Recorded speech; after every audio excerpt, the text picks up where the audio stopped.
राधे राधे भगवान श्री कृष्ण के भक्तों, क्या आप जानते हैं भगवान श्री कृष्ण के जन्म के समय जेल के ताले खुद ब खुद खुल गए थे। क्या आप जानते हैं उस नन्हे से बालक को जिसने इतने बड़े गोवर्धन पर्वत को अपने हाथ की सबसे छोटी उंगली पर उठा लिया था और सभी लोगों की जान बचाई थी। और क्या आप जानते हैं श्री कृष्ण ने अपने भक्तों की रक्षा के लिए इंद्रदेव को भी झुका दिया था। तो आइए आज हम आपको ऐसी ही कथा सुनाते हैं जिसमें भगवान श्री कृष्ण की लीलाएं और उनके चमत्कार और अपने भक्तों के प्रति प्रेम को दिखाया गया है। तो आइए चलिए शुरू करते हैं भगवान श्री कृष्ण की ये कथा। मथुरा के अत्याचारी राजा कंस को एक बार आकाशवाणी हुई कि तुम्हारी बहन देवकी के गर्भ से जो 8वां पुत्र होगा वह तुम्हारी मृत्यु का कारण बनेगा।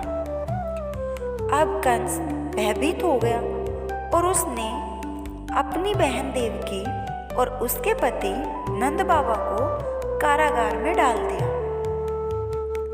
जैसे ही भगवान श्री कृष्ण का जन्म हुआ तो जेल के ताले खुद ब खुद खुल गए और नंद बाबा श्री कृष्ण को एक टोकरी में रखकर माँ यशोदा के पास ले आए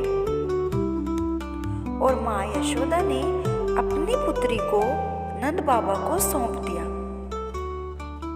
जब कंस ने सुबह देखा कि देवकी ने एक पुत्री को जन्म दिया है तो वह उसको मारने के लिए आया और जैसे ही वह उसको मारने लगा वह उसके हाथ से छूटकर आसमान में चली गई और उसने कंस से कहा, हे दुष्ट, तू मुझे क्या मारेगा?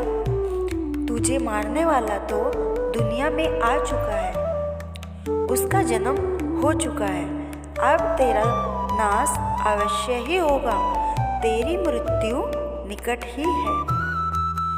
फिर कंस ने श्री कृष्ण को मारने के लिए पूतना नाम की एक राक्षसी को भेजा और वह बहुत ही सुंदर रूप धारण करके श्री कृष्ण के पास गई और उसने माँ यशोदा से प्रार्थना की कि वह कान्हा को अपना दूध पिलाना चाहती है। जब वह कान्हा को अपना जहरीला दूध पिलाने लगी तो श्री कृष्ण ने न कि उसका दूध पिया बल्कि उसके प्राण भी ले लिए और वह श्री कृष्ण का कुछ नहीं बिगाड़ पाई। जब श्री कृष्ण कुछ ही माह के थे तो कंस ने एक सक्टासुर नाम के राक्षस को मारने के लिए भेजा। अब वह राक्षस बैल का रूप धारण करके श्री कृष्ण को मारने आया, लेकिन श्री कृष्ण ने अपने छोटे छोटे से पैरों से बैलगाड़ी को धक्का मार दिया और सक्टासुर मारा गया। फिर कंस ने श्री कृष्ण और बलराम को मथुरा बुलाया। वह वहाँ श्री कृष्ण को मारना चाहते थे और उसने बहुत ही बड़े बड़े राक्षसों को श्री कृष्ण को मारने के लिए भेजा, लेकिन श्री कृष्ण ने सभी को पराजित कर दिया और अंत में भगवान श्री कृष्ण ने कंस को उसी के दरबार में खींचकर मार डाला और वहाँ का उग्रसेन को वहाँ का राजा बना दिया। इस प्रकार श्री कृष्ण ने अधर्म और अन्याय का अंत कर धर्म की स्थापना की और कंस जो श्री कृष्ण का मामा भी थे और जो अपने ही बहन के बच्चों का हत्यारा था, उससे वह अपने ही पापों में उसका विनाश हो गया और श्री कृष्ण ने उसके पापों का अंत कर दिया। इस कथा से हमें यह शिक्षा मिलती है कि अधर्म और अन्याय का चाहे कितना भी लंबा समय हो, लेकिन जीत हमेशा अन्याय और धर्म की ही होती है।